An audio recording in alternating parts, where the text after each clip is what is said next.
Hello and welcome to Ticket Talks. Together with Polaron Language Services, we are looking to use language to connect communities. And whilst Polaron is the sponsor of today's segment, all of the views and opinions in the following program are of course our own. Now, before we get started, I would also like to acknowledge that this segment is being held on the traditional lands of the Wurundjeri Woi-wurrung people, and I pay my respects to elders both past, present and future. And I am joined by Director of Polaron Language Services, Eva Hussein, in the studio. Hello, welcome. Hi Mike, and what a studio, what an amazing setup. It's not bad, is it? But Yep. Before we get started, let's talk a bit about what's been happening at Polaron Language Services at the moment. You always have something interesting, and you've brought a prop with you as well. I did, so let me introduce you to my new best friend. This is an award that Polaron's received just last week. We received it a while ago, but it arrived with us last week, and this is an award, a business award from Victorian government, so particularly close to our heart. Very privileged to have received it, so there you go. Fantastic. Yeah. Ta-da! Now, Ta-da, what other indeed. projects have you been working on as well at the moment? And congratulations, of course. Thank you so much, and it's well deserved. You know me, Mike. I'm a bit shy, and of spotlight, but but it's a team effort, and it's for the last 20 or so years of really hard work with the community.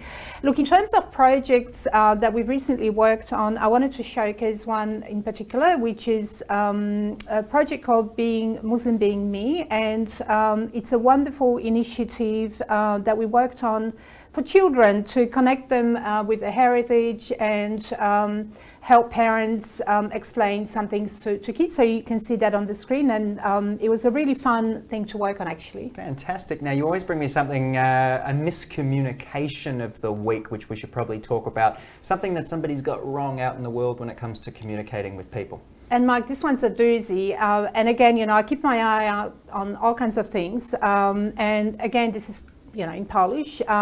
So somebody, and we will not point fingers, used automated translation on their website, and they got this thing wrong where member was translated as member. So this says log in with your member rather than join as a member. Right. So you can clearly see where they went wrong. We did point that out to them, and they sorted it out, but it's still a miscommunication that you wouldn't want to have on your website. And they're lucky to have people like yourselves who are pointing these things out that they may not be going, and if you leave them unattended, they're things that go, well, unseen and continue to cause confusion. So that's not what we're here for, but that brings us into our main topic for today, and art plays an important role in our society, from helping people express themselves, engage with the world around them, and connect with community. And to explore this concept more, we are joined by two community leaders who are deeply involved in the arts. I have Bashar Hanna, who has worked with refugee and migrant communities for the past 20 years in Australia, including as a community liaison officer. Welcome to the program. Thank you, Mike, for having me.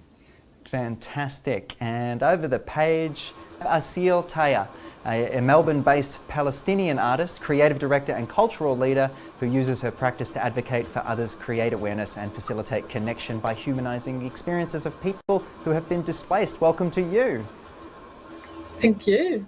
That's quite an introduction there. So guys, let's start off with you, Bashar. And it's said that art enhances our lives, but it's also an important part of learning and brain development and assisting our problem-solving skills, etc. Can you talk to us a bit about why art is important, especially now with what we've seen out there in the world? Absolutely. I think we're all born with a talent. Like, for example, some people tend to be artistically creative and possess a brilliant imagination, while others are gifted with scientific and analytic abilities. Others excel in literacy and writing and so on. So art was always linked to creativity. And creativity in itself is a practice that incorporates the utilization of one's mind and soul. It's directly linked to our feelings and well-being. See, happiness and music are interconnected. And this is why I strongly believe that during the pandemic, more than any other period of time, there is a need for community-based art projects to enhance our community's well-being. Fantastic. And Aseel, just over to you. How does art and assist you with communication, just off the back of what Bashar had to say? I just don't know any other communication tool to use. I was born using my voice, my hands, my relationship with people to kind of bring more of culture and awareness of identity.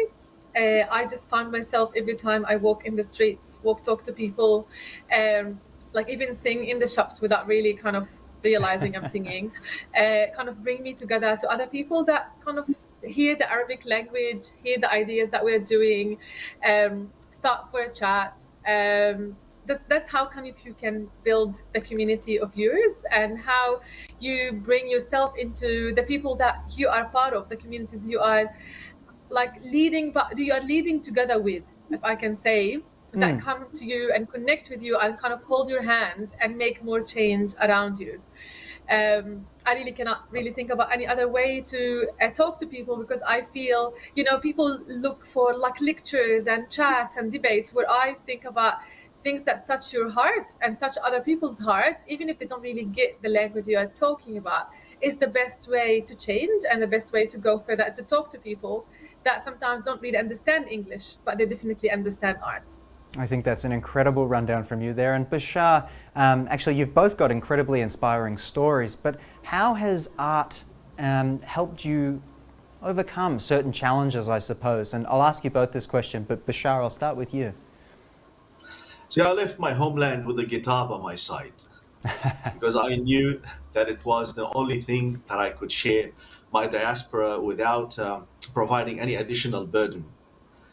I treated my guitar as a living thing, and I will never forget the times when it was my only escape to my beautiful imaginary world of music.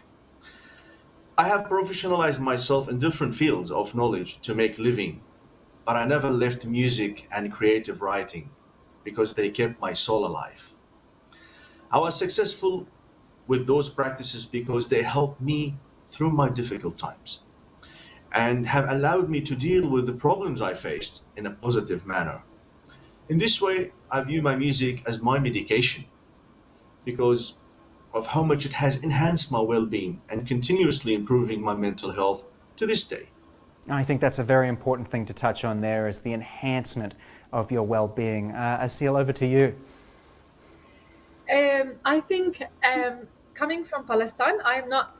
I didn't come as refugee paperwork, but paper-wise, but I am a Palestinian artist that lived in a space that I couldn't be really fully myself under Israeli occupation. And I came to Australia and I found all these amazing kind of nationalities, people, backgrounds from all over the world. And I just was so curious to know how, like, what happened to them. Like, I know my story and it's an interesting, a very deep, kind of touching one, but I'm sure they all have the same.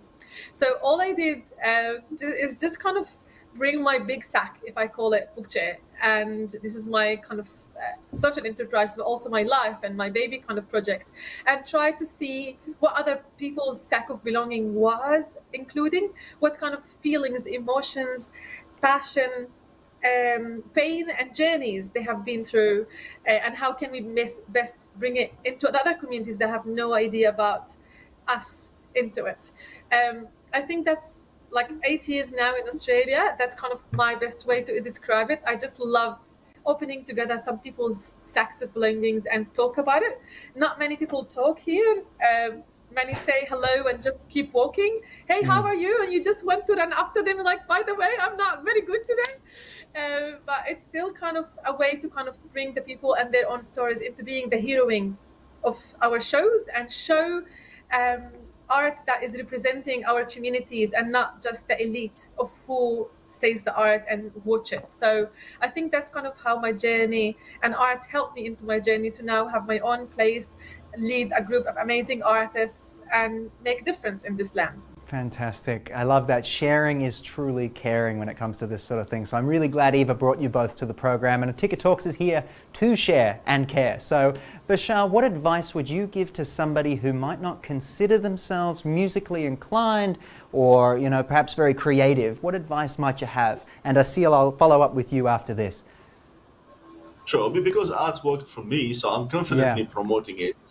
and have personally used it to create many community development projects that promote art as a tool for positive social change in southwestern Sydney.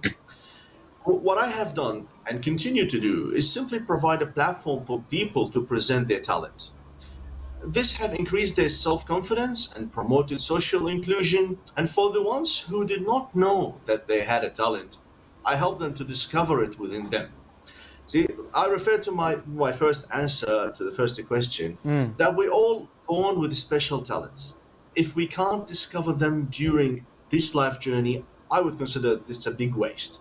I encourage everybody to look at their internal being and ask yourself who you really are. Believe in yourself and the supreme force that has implanted something creative within you. Express it using all the resources around you.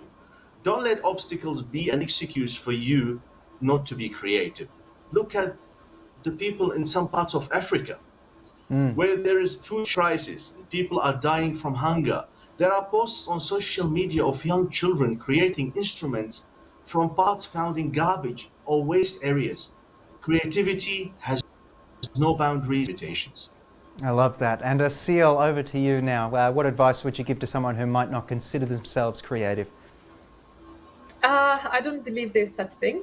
I don't really believe there is such thing. Everybody has something deep in them that really is great, and it's really special and unique. It can be their voice, it can be their handwriting, it can be the way they say things. It's like various. Art can be amazing. Kind of different tools. I see my neighbor that have 1 million tools in his garage, a huge artist, even if he doesn't consider himself like that. I cooked a lot, and I never thought cooking was an art until people start saying to me, why don't you do things? I sang in the shower only, and I didn't think that I could do it outside, especially being a hijabi and being a Muslim woman, that everybody will start thinking and talking about being a singer. I just believe we all have this deep connection inside us to creativity.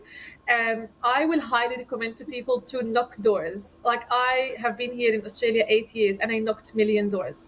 And there was a saying someone shared a few days ago saying, please be there when the door opens, because you sometimes get tired. You want to be there when people open that door for you. And that's one really advice I will tell people is please be there. Don't get tired of knocking the doors, and don't leave the door before people open, because sometimes it's just a matter of time. When people trust you and see the talent deep in you, it's just really a matter of time. Don't give up. We all here come from different places and different talents and different countries, and people actually love knowing about you. Knowing, if you realize it or not, people love knowing about you. You are not there yet to tell their story, and maybe it's the best time to start now. I love that, guys. Thank you so much for joining us on today's episode of Ticker Talks and unpacking how crucial the arts is, especially now and at the moment, and across languages and cultures and barriers. I loved our discussion today, so thank you so much for your time. Thank you. Another wonderful pair of guests you brought to the program. Do you want to just summarise for us a little bit about what we touched on today, Eva? I would. So look, I believe that we spoke just now to the world's most positive people ever. I love the energy. I feel uplifted. Yeah. And I think, look, art is the greatest equalizer. It transcends cultures, languages, and everyone's got something artistic about them, within them, even me.